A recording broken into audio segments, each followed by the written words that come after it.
Donc nous revenons à ce moment du 8 juin 632, au moment où le prophète, au fait de sa puissance et de son prestige, meurt sans qu'apparemment des procédures de succession aient été désignées.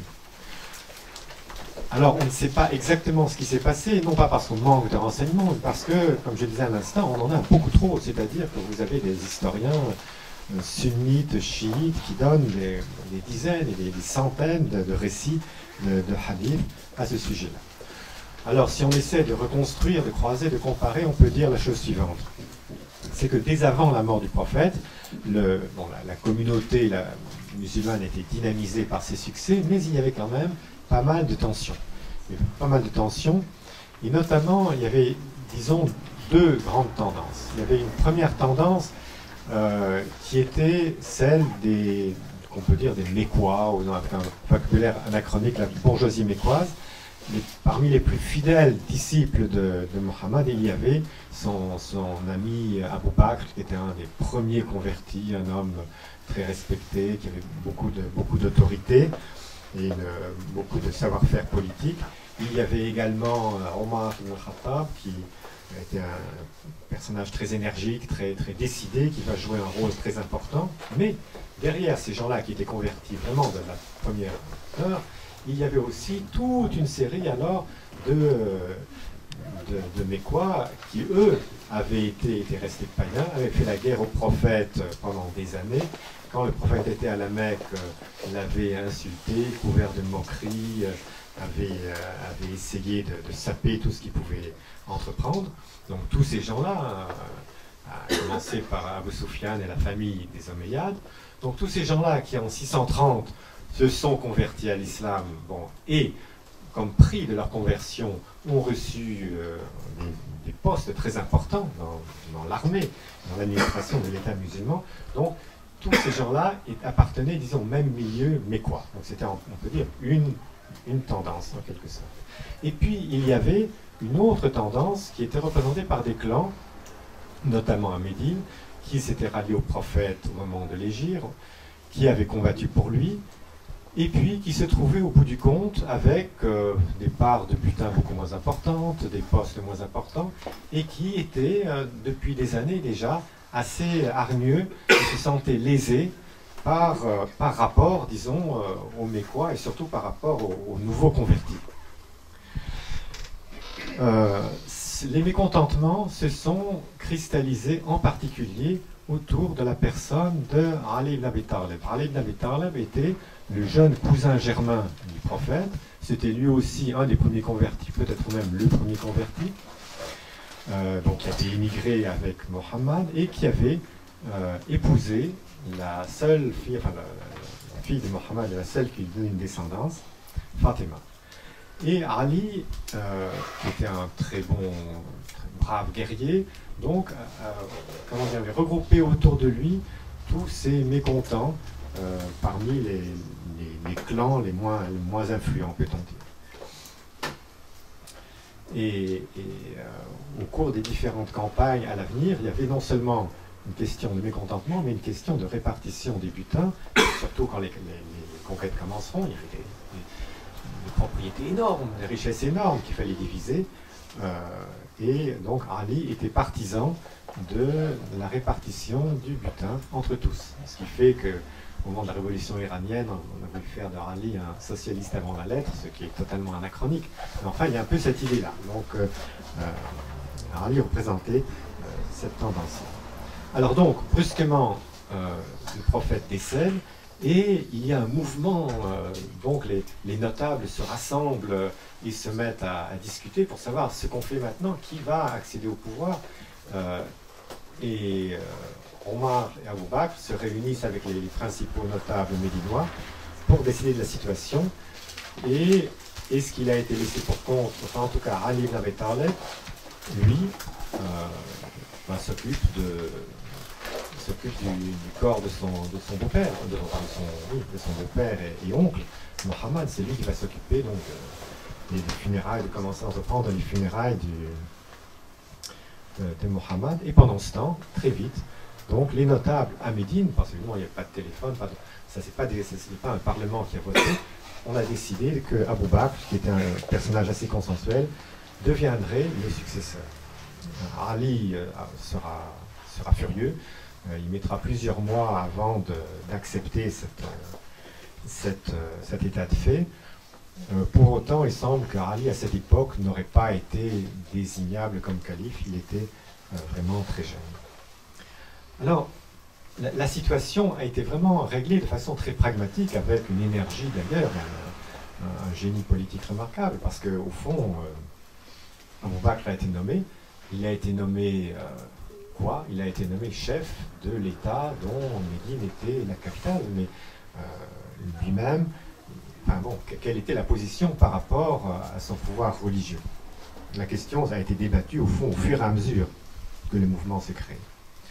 Quand le reste de l'Arabie a appris le décès du prophète Mohammed, un grand nombre de tribus, notamment les tribus nomades, ont dit bon, Mohammed n'étant plus là, merci, nous on prend notre indépendance. Et Abou Bakr a entrepris une série de campagnes militaires pour ramener dans le giron de l'État toutes ces tribus dites apostates.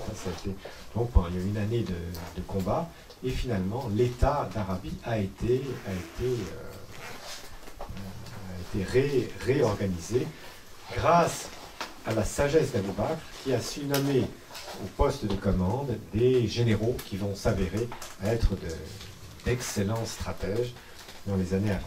Abou Bakr avait déjà comme idée de conquérir en tout cas la Syrie. Il préparait une armée pour conquérir la Syrie. Et d'ailleurs, il y a des indices très clairs qui montrent que déjà Mohammed avait comme idée de conquérir la Syrie. Comme si, je dis comme si, parce que là c'est une pure hypothèse et qu'on n'a aucun indice, aucun hadith à ce sujet-là, comme s'il y avait une tension vers Jérusalem, que c'était là quelque part que l'État fondé par Mohammed aurait trouvé un accomplissement. Quoi qu'il en soit, donc, Abou Bakr, qui est élu en 632, qui était assez âgé, meurt en 600... il règne de 632 à 634, il meurt en 634, mais en chef d'État avisé, il avait, avant de mourir, fait faire allégeance à Omar, l'autre grand ami donc, disciple du prophète, pour qu'après, au moment de sa succession, les choses se passent dans l'ordre. Et c'est ce qui a eu lieu. Omar donc, est devenu le second calife en 634. Il va régner jusqu'en 644. Et c'est lui, Omar, qui va lancer le grand mouvement des conquêtes, qui est une initiative qui laisse les historiens assez pantois, parce qu'il faut quand même bien reconnaître que Omar se trouvait à la tête d'un État, mais il n'y avait pas d'armée, il y avait juste des tribus. Je veux dire, les tribus bédouines n'avaient jamais fonctionné comme une armée avec une stratégie où on vous dit voilà, vous allez attaquer là et puis vous allez vous plier. Et là, on a vu que Omar et ses généraux ont eu suffisamment d'initiative et de contrôle pour envoyer donc ces fameuses tribus qui ont à plusieurs reprises donc battu les armées byzantines. Disons, pour simplifier, la Syrie a été occupée en 636, bataille du Yarmouk. L'Empire sassanide, qui avait sa capitale en Irak, a été battu en 637. Et en 642, les armées musulmanes battent les derniers byzantins d'Égypte en reprenant Alexandrie. Donc avec une efficacité militaire qui est tout à fait étonnante. Sous la direction de grands généraux comme Khaled ibn al-Walid, Muawiyah ibn Abi Sufyan ou Amr ibn al-As. Et il y a là, de toute évidence, tout cela a eu lieu avec la collaboration des populations syriennes et mésopotamiennes qui étaient exaspérées par la dureté du régime byzantin ou du régime sassanide. Quand on pense, d'abord les Bédouins arrivent dans une région et arrivent à prendre des villes d'assaut. Il y a quand même toute une technique pour prendre une ville d'assaut. Et peu de temps après, ils envoient une flotte conquérir Chypre et peu de temps après, ils vont même attaquer Constantinople. Donc les tribus bédouines étaient certes entreprenantes, enfin on imagine mal quand même construire une flotte s'il n'y a pas eu donc une collaboration très active des Syriens ou des Égyptiens.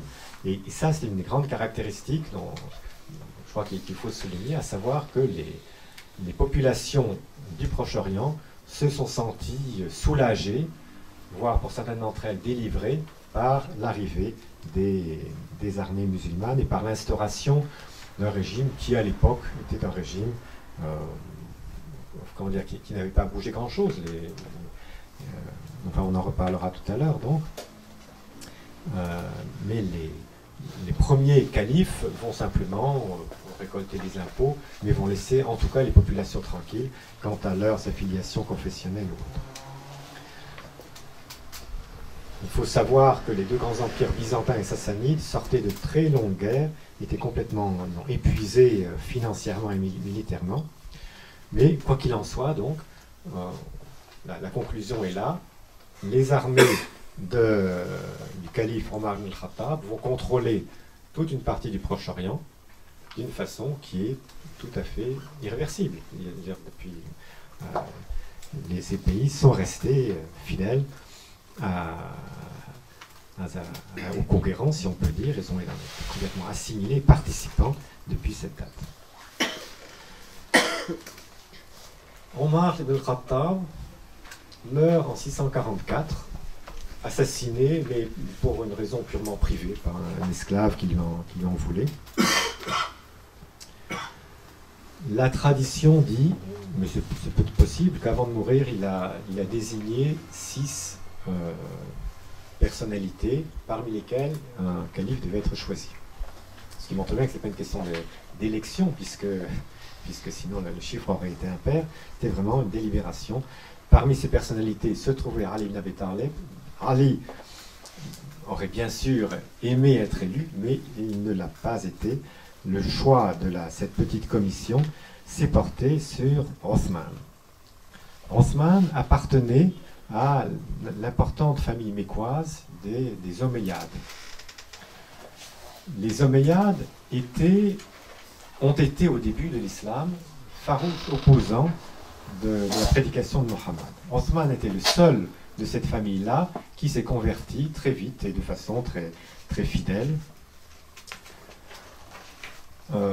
Ce n'était pas une personnalité de premier plan, en ce sens que à Médine, c'était un homme conciliant, mais quand il s'agissait de partir au combat, il préférait se porter malade.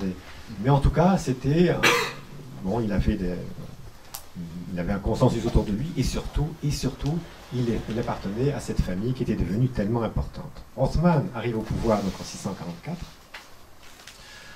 Il poursuit l'initiative des conquêtes, avec grand succès d'ailleurs, parce que les armées musulmanes continuent en Afrique du Nord, conquièrent le reste de l'Iran, pénètrent en Arménie, enfin donc il y a les succès s'enchaînent, et c'est sous Othman déjà, comme je disais à l'instant, qu'on va même organiser des expéditions maritimes sur Chypre, Rhodes. Othman également était à l'origine d'une initiative absolument décisive qui est la mise par écrit d'une version officielle du Coran. Alors là, c'est un autre chapitre extrêmement complexe de l'histoire, de l'élaboration de la pensée musulmane. On ne sait pas, en effet, enfin, le Coran, comme vous le savez, est un livre qui est assez important. Il y a à peu près 6300 versets. Donc, le Coran était mis par écrit de façon extrêmement partielle et imparfaite, parce que le support écrit n'était pas nombreux, et l'écriture arabe de l'époque comprenait 14 ou 16 caractères, donc c'était plus une sténographie qu'une véritable écriture. Et en fait, le Coran était retenu par cœur. Donc il y avait autour de Mohammed des secrétaires qui retenaient le Coran par cœur. Beaucoup de musulmans connaissaient des fragments du Coran, ne serait-ce que pour la prière rituelle, c'était nécessaire. Et puis il y avait un certain nombre qui connaissaient véritablement l'ensemble du Coran. Et donc, le récit traditionnel qui est rapporté par la plupart des historiens est que Othman a été mis en garde qu'il y avait dans l'armée musulmane, en l'occurrence en Arménie, des gens qui récitaient le même passage du Coran de façon très différente. Et il y a vu un danger en se disant si le Coran se met à connaître des variantes trop importantes, c'est vraiment l'axe même de la communauté qui pourrait être mise en danger. Et donc il a pris la décision de rassembler ce qu'on appellerait actuellement une commission d'experts, présidée par Zayd, qui s'est chargée de rassembler tous les fragments écrits du Coran, et puis un certain nombre de personnes pensaient connaître le Coran par cœur, et d'établir une version qui serait la version officielle. Donc ce qui a été fait, et cette version officielle, qui aurait été copiée en 653, aurait été envoyée dans les principaux chefs-lieux de l'Empire. Ça a été une décision assez contestée. Il y avait certains spécialistes du Coran, comme Abdallah ibn Mas'ud, qui disaient « Mais non, ce Coran est complètement incomplet, Zayd est un incompétent. » Parce que Abdallah ibn Mas'ud était furieux de ne pas avoir été inclus dans cette commission. Il y avait aussi toute la tendance chiite qui disait « Mais celui qui connaissait le mieux le Coran, c'est Ali. » Et on a supprimé du Coran tous les passages qui signalait que Ali était le seul véritable successeur de Mohammed, non seulement le successeur politique, mais le successeur religieux de Mohammed.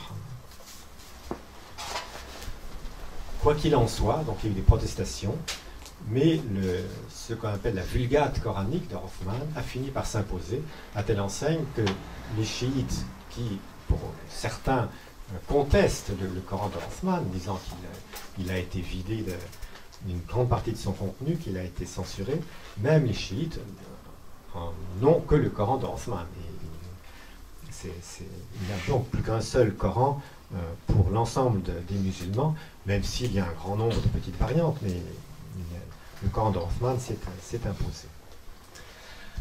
Donc, Othman a pris cette grande décision, mais il a eu comme grand défaut, qui a causé sa perte, un népotisme un peu trop systématique. C'est-à-dire qu'il nommait à tous les postes importants les gouverneurs, les généraux, etc., il nommait des gens de sa famille ou de ses amis. C'est pas seulement nommer à des postes, mais aussi offrir des propriétés immenses. Toutes les grandes propriétés qui appartenaient à l'État byzantin, par exemple, ont été saisies par le califat, et puis Othman les distribuait comme ça, notamment à sa famille, les Omeyyades, à qui il avait donné, à Moraouia notamment, il avait donné le gouvernorat de la Syrie, avec Damas comme capitale. Cela a été tellement loin que un des favoris de Othman, qui était nommé gouverneur d'Égypte, a tellement exaspéré l'armée d'Égypte qu'il y a eu une mutinerie. Alors je vous passe le détail, ça n'a pas d'intérêt, même si on a pas mal de détails d'après les historiens. Quoi qu'il en soit, les mutins, exaspérés par l'attitude de Othman, qui avait une certaine duplicité, l'ont attaqué et Othman a été assassiné, donc par des soldats musulmans. Et le même jour, Ali ibn Abi Talib est proclamé calife par la population de Médine. Alors, il est probable que Ali n'est pour rien dans l'assassinat de Othman. Mais ce qu'on lui a toujours reproché, je ne sais pas si c'est une faute ou une impossibilité, c'est qu'il n'a pas fait arrêter les coupables, il n'a même pas fait mener d'enquête contre les coupables, et donc il a été jugé par beaucoup des contemporains comme objectivement complice de cet assassinat, qui a eu lieu en 656. Donc en juin 656, Othman est assassiné et Ali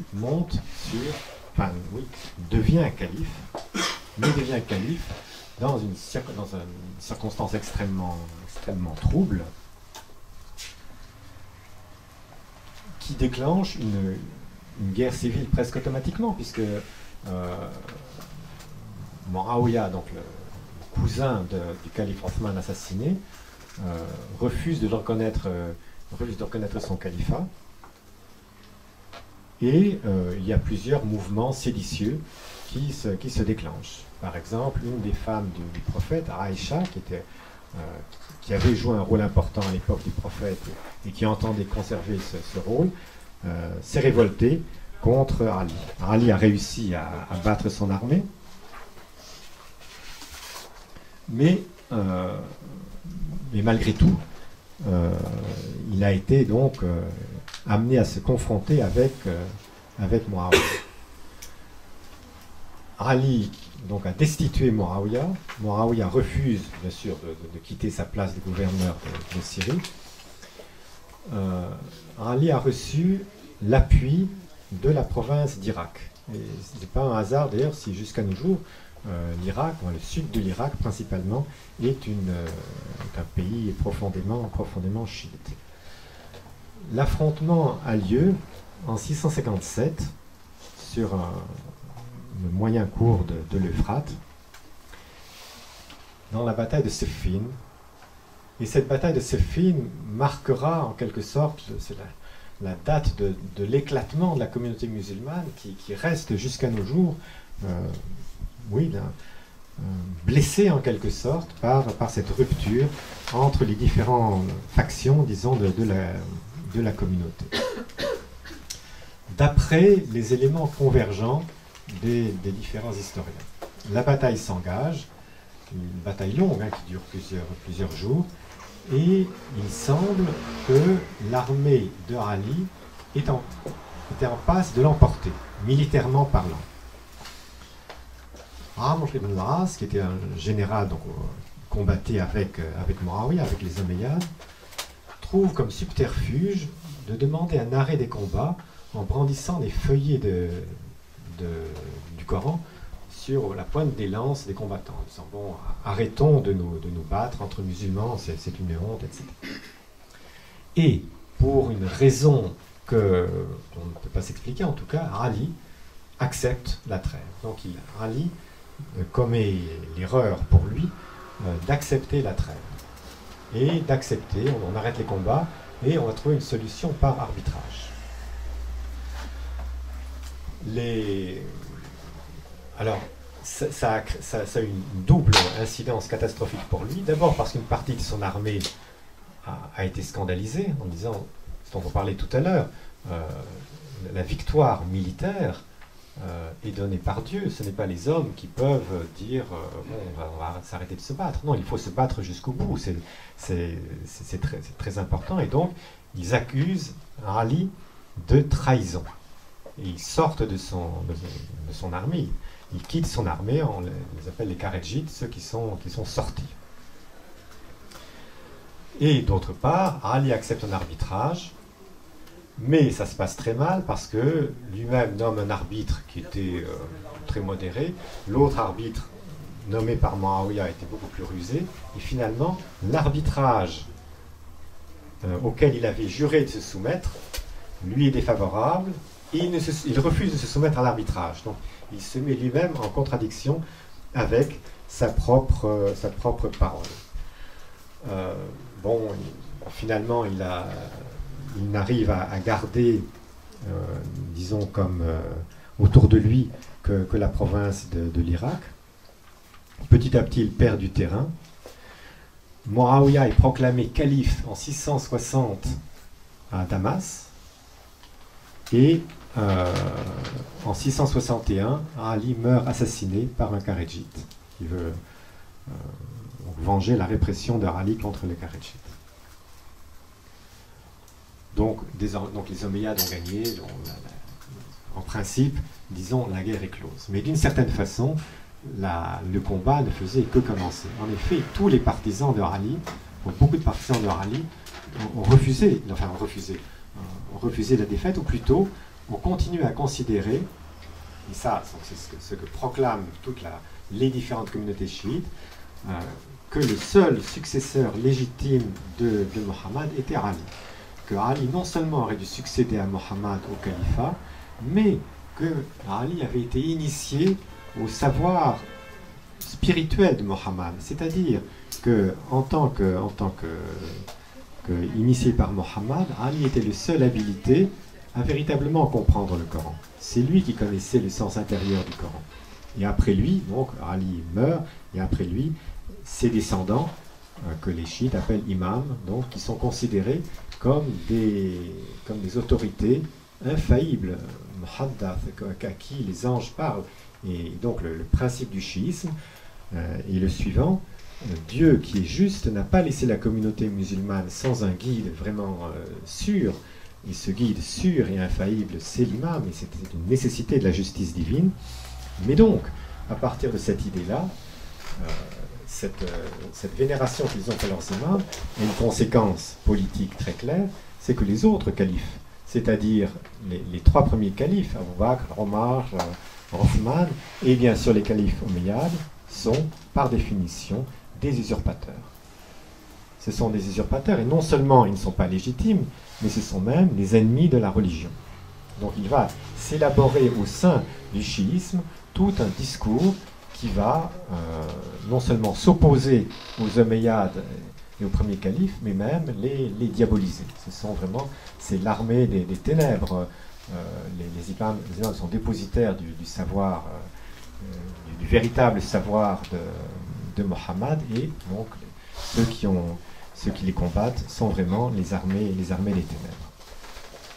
Et donc ils ont élaboré toute une vision de l'histoire, faisant de la communauté chiite, qui a toujours été, enfin jusqu'à pendant de longs siècles en tout cas, persécutée, minoritaire, etc. Ils ont fait de cette persécution, de cet état de minorité, ils l'ont expliqué, étayé et justifié par le fait qu'ils étaient porteurs du message de lumière. Donc les chiites sont persécutés, dit la littérature religieuse chiite, parce qu'elle est porteuse d'un secret et que le grand nombre, la masse, ne peut pas comprendre ce secret. Et donc il faut accepter cette persécution et garder le dépôt des imams jusqu'à ce que vienne le dernier imam, le Mahdi, qui viendra rétablir la justice et dévoiler donc tout ce qui était caché à l'ignorance des hommes. Et donc il y a eu une première rupture, et quand on lit sur les sites internet ce qui se passe actuellement, donc les affrontements qui, hélas, donc se présentent comme des affrontements chiites sunnites, donc il s'agisse en Irak, en Syrie ou ailleurs, on voit réapparaître toute la hargne et l'agressivité de la bataille de Siffin, comme si cet événement-là, au fond, n'était pas encore terminé. Et que, bon, là encore, il y a une rupture qui n'arrive pas, disons, à trouver une conciliation. Et je crois que, de fait, on est face à deux sensibilités religieuses qui sont profondément distinctes. Mais ça, on pourra en reparler. Donc, les chiites sont rejetés ou se rejettent eux-mêmes dans une opposition systématique au pouvoir sunnite en place, enfin qui n'est pas encore sunnite, mais au pouvoir majoritaire en place. Un autre courant se détache aussi, les Kharidjites, qui non seulement se sont séparés de Ali, bien sûr des Omeyyades dont ils étaient adversaires, mais ont développé tout un questionnement sur la foi musulmane. Qui peut se dire musulman? Qui a le droit de se dire musulman? Et les premiers Kharidjites disaient, être musulman, c'est pas simplement dire il n'y a d'autre Dieu que Allah, Mohammed et son prophète. Être musulman, c'est être musulman par les actes. Et donc, un musulman, et a fortiori un chef musulman qui commet un péché grave, est à considérer comme un apostat et doit être combattu et tué comme tel. Donc l'idée, c'est qu'un chef qui n'est pas, dont les activités sont hostiles à la religion, qui rompt ses obligations, doit être combattu. Et donc Ali, par exemple, Ali était devenu apostat. Donc il fallait les tuer. Et là aussi, les Kharidjites sont peu nombreux. Ils ont mené des révoltes extrêmement virulentes, mais au total, ils sont restés une petite minorité. Mais l'attitude kharidjite existe encore. Souvenez-vous des assassins du président Sadat, c'était ça. Donc cette idéologie qu'on appelle du takfir, c'est cette idée-là. Sadat a véritablement trahi sa communauté, et donc c'est un devoir de le supprimer. Donc c'est une deuxième rupture, disons, la création de kharidjisme. Et donc, c'est constitué à partir de 660 un califat à Damas, le califat omeyyade, qui va regrouper, disons, la majorité des croyants, qui va établir un empire stable. Alors, bien sûr, la tradition dit oui, mais ces califes n'étaient pas des très bons croyants, oui, mais ils ne priaient pas beaucoup, ou bien certains se saoulaient, que sais-je. Mais en attendant, ils ont été très souvent des grands chefs d'État qui ont construit un empire, géré un empire, et qui ont fait que cet empire est véritablement resté définitif jusqu'à nos jours. Alors, comment expliquer, c'est quand même une question qui se pose à l'historien, que les musulmans étaient en pleine guerre intestine, en train de se battre à Siffin et ailleurs, mais les populations locales n'ont pas bougé et sont ni en Syrie ni en Irak. Ils auraient pu en profiter pour, après tout, se débarrasser des envahisseurs. Eh bien non. Il semble que lorsqu'ils sont venus en Égypte, en Syrie ou en Mésopotamie, les premiers califes ont laissé les structures en place. Ils n'ont pas du tout instauré un ordre particulier et ils ont même gardé dans leur administration les gestionnaires qui étaient là. Et donc, ce qui explique d'ailleurs qu'en Syrie ou en Égypte, les documents d'époque omeyyade que nous avons sont encore en bonne partie, les tout premiers, écrits en grec. Donc ça veut dire que l'administration était encore une administration locale hellénophone. Ce n'est qu'à l'époque du calife Abd al-Malek, donc alors on a commencé à arabiser petit à petit. Et puis petit à petit, on a commencé aussi à mettre au poste d'administration des gens qui étaient musulmans. Mais ce n'était pas systématiquement le cas du tout. On connaît le cas le plus célèbre, c'est celui de Saint Jean Damascène, le grand théologien byzantin, qui était le fils d'un grand, je sais pas, on pourrait appeler un ministre des Finances, des califes omeyyades, qui lui est devenu théologien, mais qui montre bien qu'il y avait donc des chrétiens syriens qui étaient restés à des postes clés de l'Empire. Et globalement, donc, le système imposé par les Omeyyades était un système relativement tolérant, c'est-à-dire que bien sûr, les riches familles avaient des grands domaines, bien sûr. Il y avait des facilités fiscales plutôt pour ces riches familles, mais sinon, les propriétaires musulmans payaient un impôt qui était assez modéré, et c'était les non-musulmans, donc les ennemis, chrétiens, juifs ou autres, qui payaient un impôt assez élevé. Ce qui explique d'ailleurs que, contrairement à ce qu'on dit souvent, il n'y avait pas de pression pour convertir les populations locales. Les Omeyyades n'étaient pas du tout pressés de perdre des contribuables en leur suscitant des allègements fiscaux. Et donc cette période des premiers califes a été une période où, les historiens notent beaucoup d'affrontements entre toutes les révoltes de chiites qui ont eu lieu, qui ont traversé toute l'époque omeyyade, mais semble-t-il avec un pays muet, c'est-à-dire que les populations locales ne bougeaient pas, apparemment, ne bougeaient pas. Et les Omeyyades ont installé donc un système fiscal et une administration par gouvernorat, je veux dire, qui impose l'admiration. Prenez l'exemple du juridique. Il fallait quand même envoyer des gouverneurs et gérer l'empire suivant les normes islamiques. Mais à l'époque, ces normes islamiques n'existaient pas. Maintenant, il y a un droit islamique qui existe, mais à l'époque, il n'existait pas.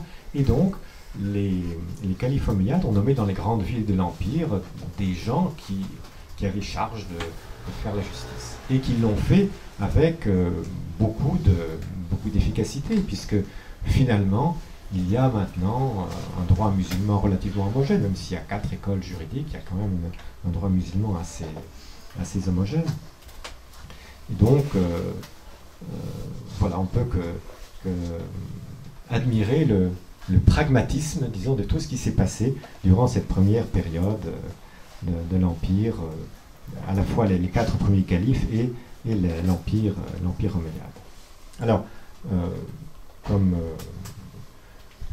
l'Empire omeyyade n'a pas duré trop longtemps parce qu'il était vraiment trop inégalitaire, à savoir que non seulement c'est les grandes familles qui avaient les principales ressources, mais en plus l'élément arabe de l'Empire était systématiquement favorisé. C'est-à-dire qu'il y avait une sorte de confusion faite entre arabes et musulmans. Et lorsque des locaux, notamment en Iran, se convertissaient à l'islam, eh bien, leur régime fiscal, souvent, restait le même. Et donc, il y a eu beaucoup de mécontentement. Bref, de nombreuses révoltes ont eu lieu, et celle qui a réussi, en 750, c'est la révolte de la famille abbasside, donc la famille de l'oncle du prophète, Abbas, qui donc prend le pouvoir en 750, fonde un califat à Bagdad, en créant une nouvelle ville à Bagdad, et régnera jusqu'en 1258. C'est l'époque qu'on appelle souvent l'âge d'or de la culture islamique, c'est-à-dire où l'empire restera uni moralement quand même autour du califat qui va imposer petit à petit ce qu'on appelle le sunnisme. Le sunnisme ne va pas s'imposer tout seul. Le sunnisme s'est créé donc à la fin de l'époque omeyyade, début de l'époque abbasside, sur les bases suivantes. D'une part, les courants chiites restaient très virulents en disant tous ces califes qui sont maintenant au pouvoir sont des usurpateurs. Il faut que le pouvoir revienne aux imams en place. Il y avait un deuxième courant qui est un courant rationaliste dont la principale école s'appelle les Mu'tazilites, qui disait pour interpréter le Coran, pour pouvoir savoir quelle est la vérité, quelle est au niveau du dogme, au niveau du droit, il y a un critère essentiel qui est la raison humaine. Dieu est un Dieu juste et cohérent. Il a fourni aux hommes un livre qui est clair et qui doit être compris clairement, et il a fourni aux hommes un outil suffisant pour comprendre le Coran et qui est la raison humaine. Alors, les Mu'tazilites ont installé une lecture tout à fait rationnelle, disons, du Coran. Si le Coran dit, mettons, après la création, Dieu s'est assis sur son trône, les Mu'tazilites disent non, Dieu n'a pas de corps, Dieu n'a pas de trône, tout ça c'est une métaphore de l'omniprésence de Dieu. S'il est écrit Dieu a créé Adam avec ses deux mains, bien sûr Dieu n'a pas de main, tout ça c'est une métaphore de la puissance divine. Et si le Coran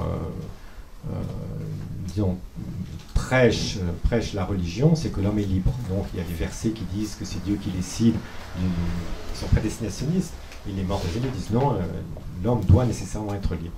Alors, c'est à la fois satisfaisant pour la raison, mais en même temps, la majorité des musulmans se rendent bien compte que si on se met à lire le Coran de cette façon-là, en disant mais non, ça ne peut pas être ça, c'est une métaphore, ça c'est une métaphore, ça, bon, il faut avoir du bon sens, etc. Le Coran est progressivement vidé de sa substance si on met la raison humaine comme arbitre, en quelque sorte, de la vérité religieuse. Non seulement le Coran est affaibli, mais à la limite, on se demande à quoi il sert si la raison humaine elle-même peut décider ce qui est juste ou injuste, ce qui est faux ou ce qui est vrai. C'est donc le danger que la majorité, à l'époque, début de l'époque abbasside, a trouvé. Et c'est à ce moment-là qu'a eu lieu un débat de fond et où le sunnisme s'est élaboré contre les chiites et contre les Mu'tazilites. Contre les Mu'tazilites, donc, est apparue l'idée que non, la raison humaine n'est pas toute puissante, il faut se soumettre à la littéralité du texte. Et surtout, quant à savoir quel est le critère principal de la vérité, comment est-ce qu'on sait ce qui est vrai ou ce qui n'est pas vrai, il n'y a qu'une seule instance infaillible, une seule autorité infaillible, c'est celle du prophète Mohammed.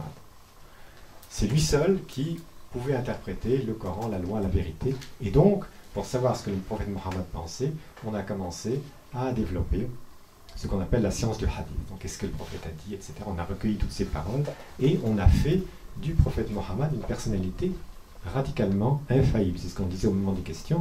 Donc Mohammed est passé d'un prophète, d'un homme remarquable, mais malgré tout qui avait ses faiblesses humaines, à l'époque abbasside, il est devenu un prophète complètement infaillible et que Dieu garantissait à chaque moment, à chaque parole qu'il disait.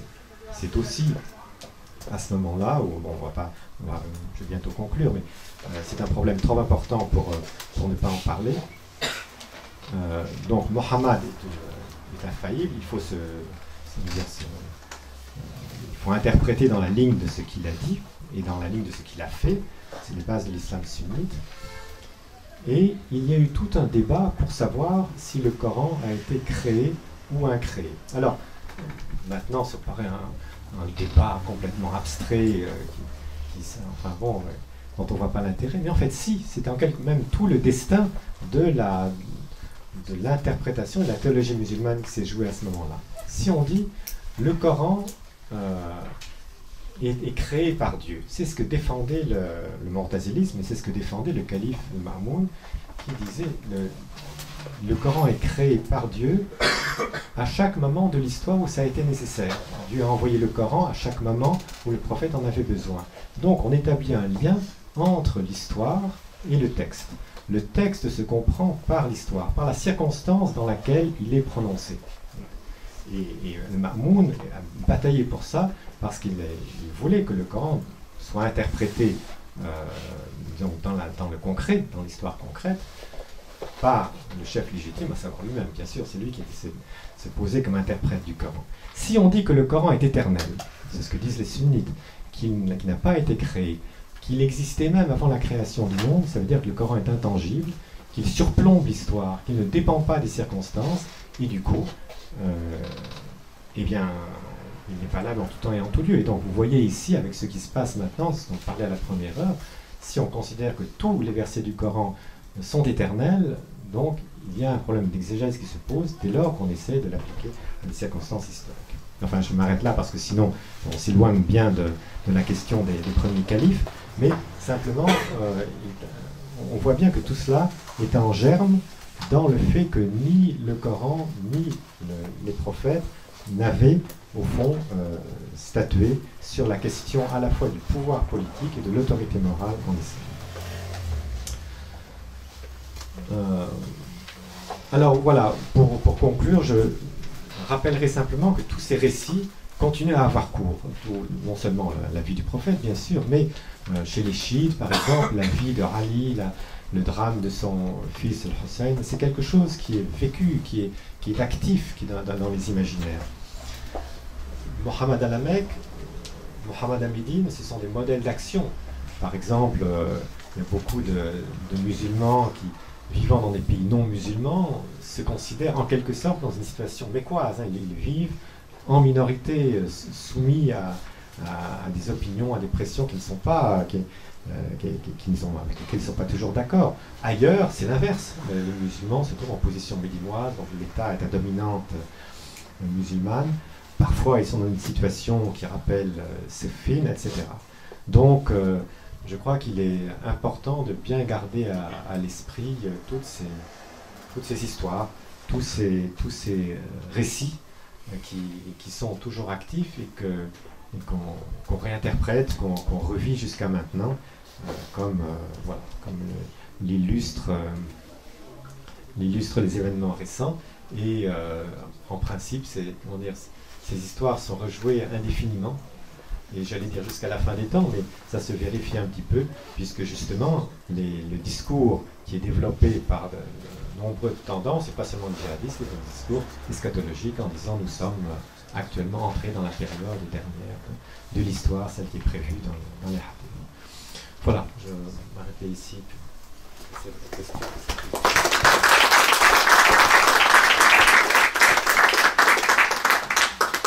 On aura envie vraiment de continuer de vous écouter, puisque là vous arrivez dans un domaine qui est hautement sensible.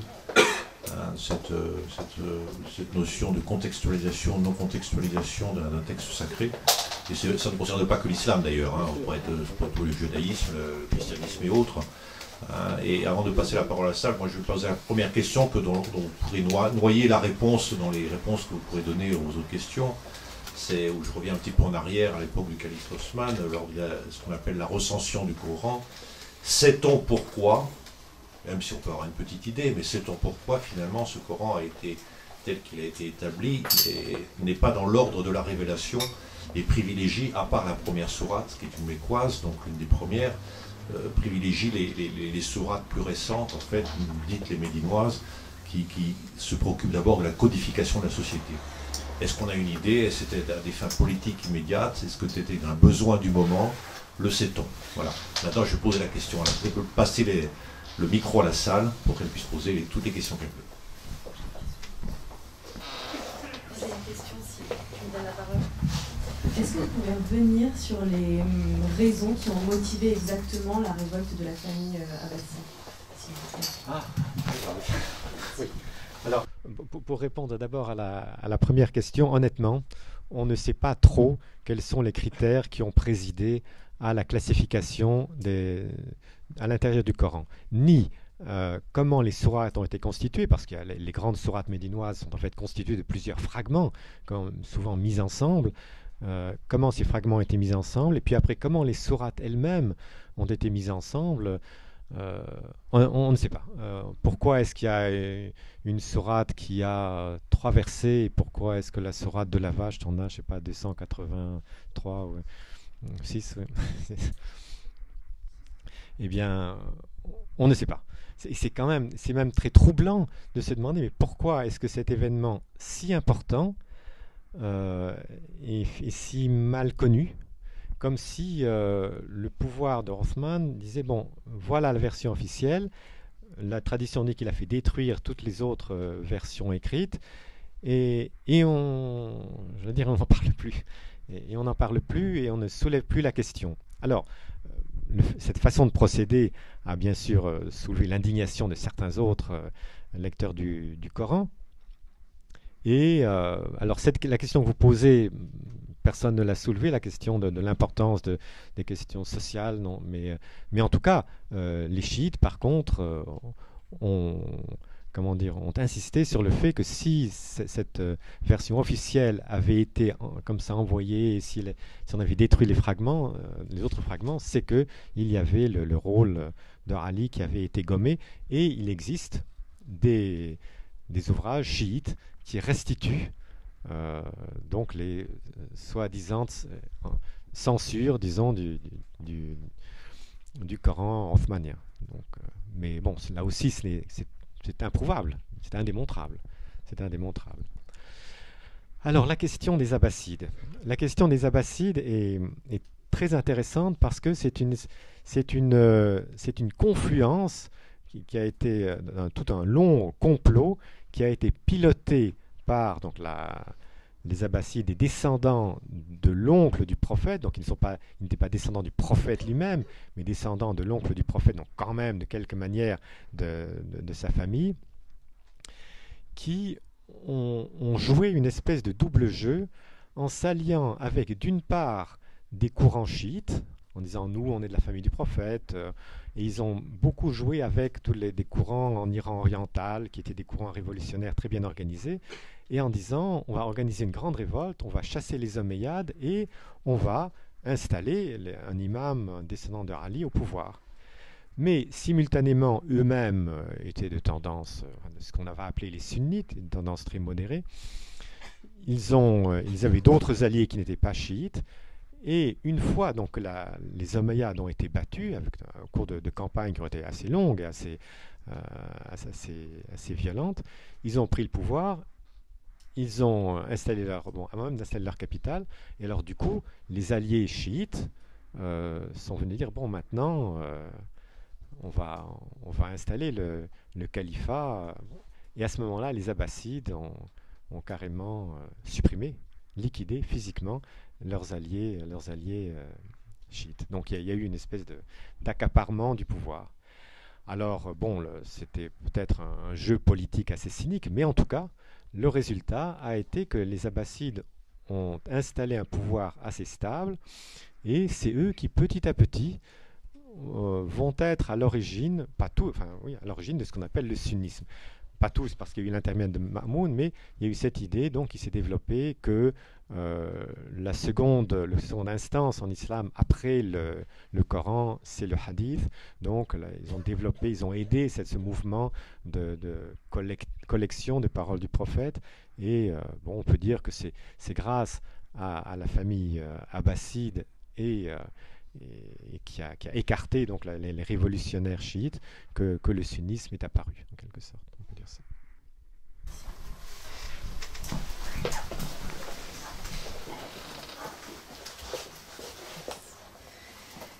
Merci. J'ai deux ou trois questions très rapidement.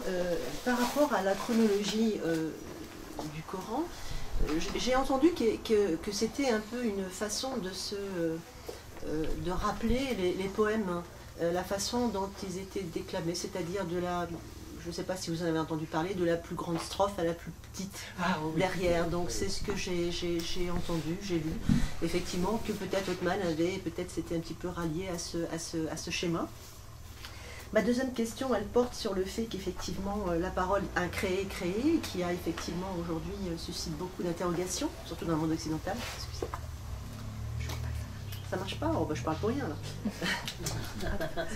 Et donc je serais surprise parce que dans la tradition sunnite, malgré tout, on dit qu'effectivement dans ce cas-là on ne peut pas faire de commentaires, on ne peut pas questionner les textes, ce qui est absurde. Et pourtant il y a eu Ibn Arabi, il y a eu Al-Ghazali qui ne sont pas des chiites, me semble-t-il, hein, et qui pourtant ont été des exégètes et qui ont commenté, évidemment, les textes. Donc, bon, comment ils se positionnent par rapport à cette notion d'incréer et de créer, et donc il y avait les commentaires, ce qu'on appelle le takfir, effectivement, que les commentaires, mais il y a aussi les exégètes.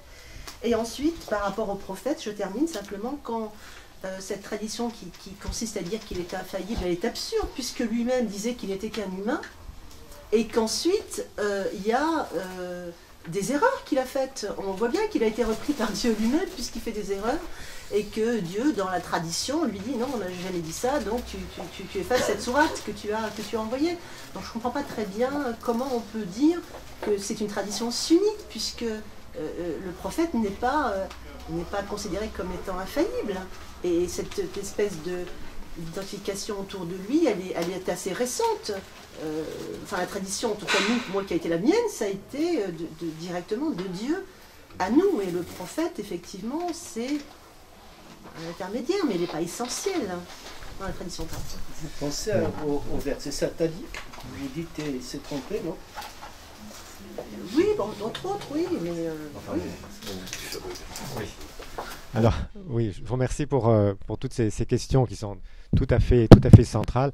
Pour la question de l'ordre, effectivement, ce n'est pas du tout exceptionnel que dans la littérature arabe, mais aussi dans la littérature sémitique, on classe les chapitres par ordre en effet, en commençant par les plus grands, et pour aller au plus court. Enfin bon, ça existe, c'est tout ce qu'on peut dire. Quelle est l'idée qu'il y a derrière? Est-ce qu'on veut valoriser certains textes ou d'autres? Simplement, il n'y a pas de texte historique qui explique qu'on en ait parlé. Voilà. Le Coran est comme ça et c'est tout. Et c'est quand même très bizarre que nous n'en sachions rien, qu'on n'a pas plus de détails que cela sur la composition d'un texte tellement important. Donc ça laisse un peu perplexe, mais honnêtement, on n'a pas vraiment de réponse. Alors, question de l'exégèse. Alors ça, c'est un point tout à fait central. Bien sûr, il y a une exégèse colossale dans la tradition sunnite, colossale. La question, c'est le rapport à l'histoire. Ce que je voulais dire, c'est que le Coran ne s'explique pas par des circonstances historiques. Désormais, on n'interprète pas le Coran en fonction de circonstances historiques, mais en lui-même, en quelque sorte. Vous avez Ibn Arabi, par exemple, c'est une exégèse magnifique, mais complètement métaphysique. Elle n'a pas de rapport avec l'histoire. Ce n'est pas dans un rapport à l'historicité qu'on peut interpréter le Coran. Alors, je me souviens une fois lors d'une conférence d'un théologien qui est mort maintenant, Saïd Ramadan al-Bouti, un Syrien qui a été assassiné il y a quelques années. On lui a posé la question en disant, mais enfin, vous parlez du Coran incréé, mais dans le Coran, il est question de Badr, de la bataille de Badr, il est question de Abu Lahab, il est question de tel ou tel personnage, il est question de son fils adoptif Zayd. Comment peut-on dire que le Coran est éternel, prééternel, alors qu'il fait allusion à des événements historiques qui ont lieu après? Et Saïd Ramadan al-Bouti a eu l'air de dire, mais enfin mon pauvre ami, vous ne comprenez pas. C'est évident, la réponse est évidente. C'est que Dieu a pensé le Coran de toute éternité, et de toute éternité, il connaissait ce qui allait se passer dans l'histoire. Donc vous voyez, le point, c'est que ce n'est pas l'histoire qui sert à interpréter le Coran, c'est le Coran qui sert à interpréter l'histoire. C'est l'histoire qui est coranisée en quelque sorte, qui est absorbée par le texte, et donc... bon, c'est une autre façon non seulement d'aborder le texte, mais aussi d'aborder la temporalité comme finalement une espèce de grand texte voulu par Dieu, enfin où il faut décrypter les signes de Dieu. Et là, il y a quand Al-Ma'moun a voulu imposer, ça a été un échec, le dogme de la création du Coran, il a écrit des lettres véhémentes contre cette position-là, en disant vous voulez tuer le Coran. Donc, il y a eu vraiment, on sent bien qu'il y avait un tournant qui a été pris là. Mais vous avez tout à fait raison de souligner que l'exégèse coranique à l'intérieur du sunnisme est à proprement parler infinie, c'est-à-dire qu'elle n'a pas de fin, on peut toujours méditer dessus. Et bon, même. Alors, la question de la peccatibilité du prophète, oui, vous avez raison, il y a dans le Coran, il y a en effet des passages où Dieu semble faire reproche au prophète de s'être détourné d'un mendiant aveugle, hein, vous vous souvenez, oui. Donc le prophète aurait discuté avec un notable mécois qu'il voulait convertir, et puis un mendiant aveugle qui voulait parler avec le prophète, et le prophète s'est écarté du mendiant, et donc le Coran semble faire reproche, effectivement. Et donc il y a d'autres passages du Coran où on sent bien que le Coran essaye la parole divine veut réconforter le prophète, lui dire mais ne sois pas triste, ne sois pas soucieux, donc donnant l'image d'un homme profondément humain avec ses faiblesses humaines. Et donc, comme vous le disiez, c'est tardivement que s'est imposée cette image d'un homme mais complètement imperméable à l'émotion.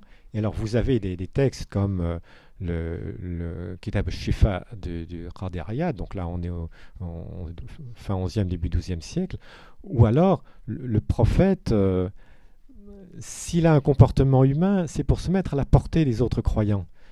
Donc il fait semblant d'avoir des faiblesses, mais en fait c'est un travestissement lui-même, il est inaccessible au moindre doute, par exemple, ce qui n'apparaît pas dans le Coran. Il est inaccessible. Bon. Voilà. Alors ceci dit, bien entendu, il y a beaucoup de musulmans qui n'ont pas adopté une position aussi extrême, mais disons que ça, au fil des siècles, ça s'est un peu développé comme ça. Merci. On a vu que le personnage d'Ali était au cœur de cette scission sunnite.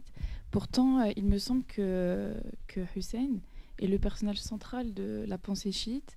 Et donc, en quoi Hussein et son prétendu martyr est fondamental pour les chiites et pour la pensée chiite? Oui. C'est-à-dire que pour les chiites, duodécimains, donc il y a 12 imams, les 12 imams viennent de la même essence. Donc tous les imams ont la même parole, ont la même inspiration, et au sens strict, ils ont le même rang. Donc il n'y a pas un imam qui soit plus important qu'un autre. Alors Hussein aurait été le troisième imam, et au moment donc de la mort de Muawiyah, il aurait été appelé par ses partisans en Irak à réclamer le califat pour lui, puis il a été massacré à Karbala. La question qui se pose à la conscience chiite, c'est comment est-ce que Dieu, qui soutient ses imams, qui aurait dû aider Hussein, a abandonné Hussein à ce massacre finalement. Comment est-ce que... Et donc l'importance de Hussein n'est pas tellement dans l'enseignement, il y a d'autres imams qui ont beaucoup plus enseigné que lui, c'est dans la question du martyr, de la souffrance, et comment Hossein a accepté de mourir alors que dans la pensée chiite, il aurait très bien pu ne pas mourir, mais pour servir de témoin. Donc le sens de shahid, vraiment de témoin de la vérité. Et on trouve là donc une méditation sur la souffrance, qui d'ailleurs, on a souvent fait des rapports avec la méditation du Christ, là aussi, que Dieu laisse souffrir et mourir. Dans le cas du chiisme, c'est cette idée qu'il faut porter témoignage d'un message caché, ésotérique. Comment porter témoignage d'un message qui est caché? Et donc, Hossein l'a fait par sa mort. Voilà, si on peut résumer. Je voulais juste, tu me corriges sur le statut des califes. Les deux premiers califes, je pense, étaient des califes du prophète, Khalifat Rasoul. Le Uthman, je crois, s'est attribué le titre Khalifatullah, c'est-à-dire le représentant de Dieu, ce qui a justifié, à mon avis, peut-être, je ne sais pas, tu me corriges, Pierre, le pouvoir de droit divin, et qui c'est, à mon avis, et juste une deuxième et dernière question concernant ce Dieu qui a tout prévu, donc y compris le nom des batailles, etc. Là, ça pose la question du jugement dernier, parce que si Dieu a tout prévu, y compris la condition humaine, pourquoi va-t-il juger des gens dont il a mis le destin sur les rails? C'est dingue. Bon. Alors, pour la question du khalifa, effectivement, calife signifie lieutenant, celui qui tient lieu de ou qui succède à. Alors effectivement, qui succède à quoi? Donc la question ne s'est pas, elle s'est posée ultérieurement, un peu plus tard, là, réfléchir. On a réfléchi, mais les Abu Bakr, Omar, ils sont successeurs du prophète, et de quoi du prophète? Est-ce que ce sont des chefs purement politiques qui ne font que gérer la communauté, ou est-ce qu'ils ont une autorité spirituelle? Même dans le sunnisme, il est quand même clair que, en tout cas, les deux premiers califes ont une véritable autorité spirituelle. C'est-à-dire que, bien sûr, une parole d'Abu Bakr ou de Omar n'est pas une parole du prophète, mais quand même, il y a l'idée que les premiers compagnons avaient une qualité spirituelle qui leur fournit une autorité tout à fait particulière. Donc, ils sont successeurs, effectivement, du prophète. Voilà, ils tiennent lieu du prophète. Et puis après, tout le monde est d'accord pour dire que les Omeyyades, en tout cas, étaient des rois, c'est-à-dire c'était des chefs purement politiques. Plus personne n'a l'idée de conférer aux Omeyyades un statut différent. Alors on voit apparaître effectivement sur certaines monnaies la curieuse appellation de Khalifatullah, calife de Dieu, lieutenant de Dieu. Mais là, honnêtement, n'étant pas historien, je sais qu'il y a eu pas mal d'études très érudites là-dessous. Je ne sais pas si on arrive à une conclusion pour savoir quelle est la pensée politique ou religieuse qui se trouve sous cette appellation. Alors, quant à la question du jugement dernier, effectivement, c'est le grand débat des Mu'tazilites. Les Mu'tazilites ont beaucoup ferraillé, mais au fond, c'est le grand débat. Il y a une partie des versets du Coran qui affirme que, qui est un appel à la conversion, convertissez-vous, que celui qui veut croit, etc. Donc, qui fait un appel à la volonté humaine. Mais une autre série de versets disant Dieu,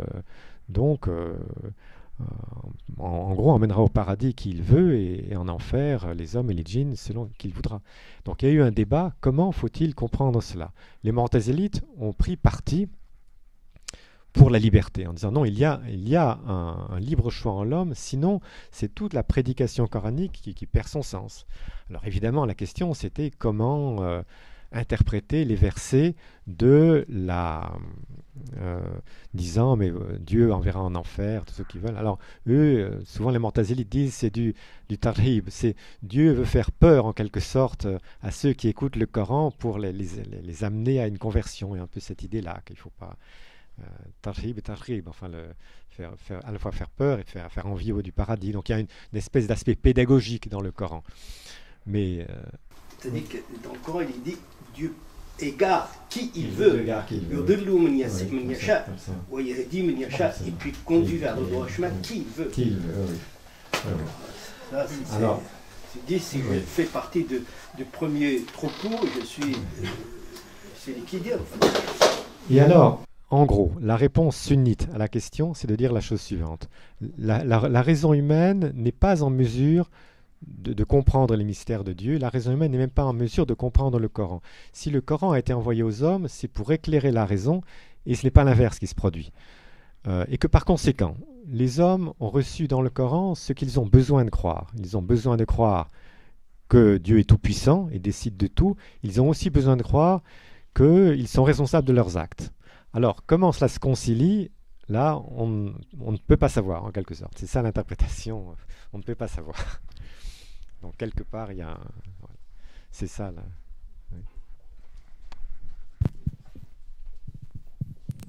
Oui, mais c'est juste à la suite des dernières phrases que vous avez prononcées. Pourriez-vous nous dire un mot sur l'émergence de l'école Ash'ari qui vient supplanter Al-Mu'tazila, justement, et les alliances avec le pouvoir? Peut-être une tentative d'imposer un dogme officiel. Merci.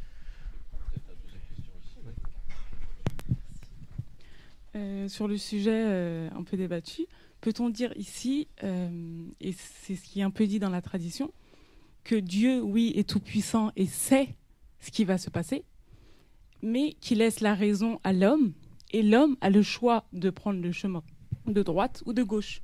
C'est-à-dire qu'il sait, parce qu'on peut dire aussi que Dieu a offert la raison et la pensée à l'être humain.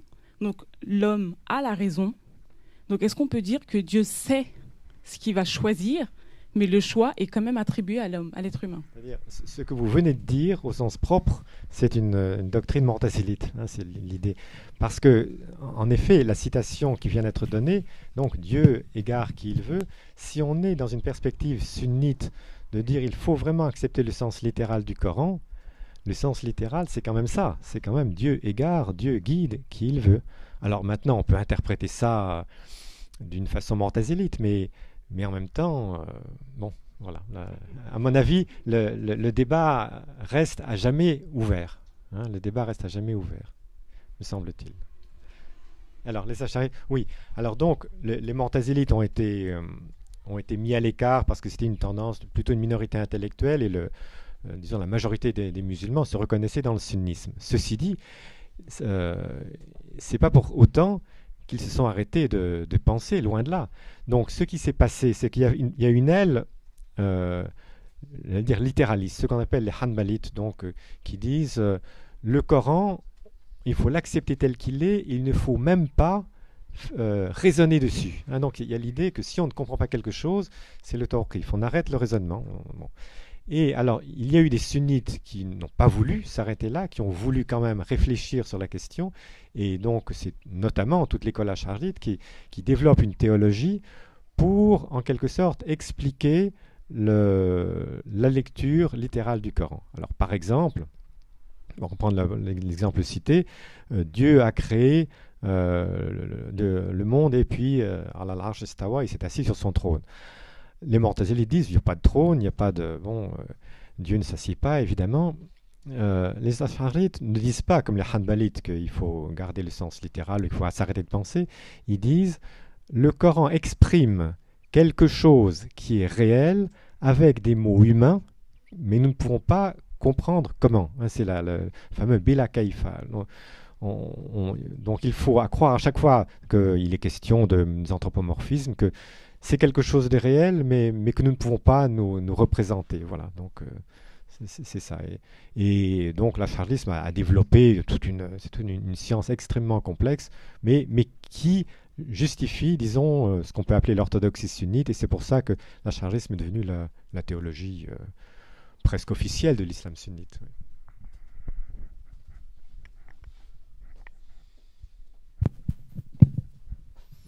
Pardon, je voudrais juste apporter une précision sur ce qui vient d'être évoqué, où vous évoquiez les deux tendances, le déterminisme ou le libre arbitre, qui a été effectivement, philosophiquement, toujours la question. Mais dans la tradition musulmane, il y a quelque chose d'essentiel qui est djihad al-nafs. Djihad al-nafs, c'est effectivement la lutte contre l'ego, et c'est peut-être la tradition mystique peut-être que j'évoque, que je mets en avant, mais elle suppose non pas un déterminisme, mais forcément un travail sur soi. Donc pour arriver à ce que Plotin appelle l'excellence morale. Et ça passe pas par le déterminisme, ça passe forcément par le fait qu'on ait le libre arbitre. Sinon, le djihad an-nafs n'aurait aucun sens. Non, mais ceci dit, c'est pas seulement le djihad an-nafs, c'est tout le système juridique musulman, tout le culte musulman qui suppose la responsabilité humaine, bien sûr. Il est clair que dans la vie de tout musulman croyant, il y a le sentiment de faire un effort libre, hein, évidemment. Et il est clair que jamais personne devant un tribunal pourra dire « Ah, moi j'ai volé, mais c'est Dieu qui l'a voulu, tout est déterminé ». Donc, presque tout le monde et tous ceux qui sont mukallaf, qui ont donc une responsabilité juridique, sont en principe considérés comme libres, enfin responsables de leurs actes, voilà, libres. Et je pense qu'effectivement, la plupart des musulmans se sentent subjectivement libres, il me semble.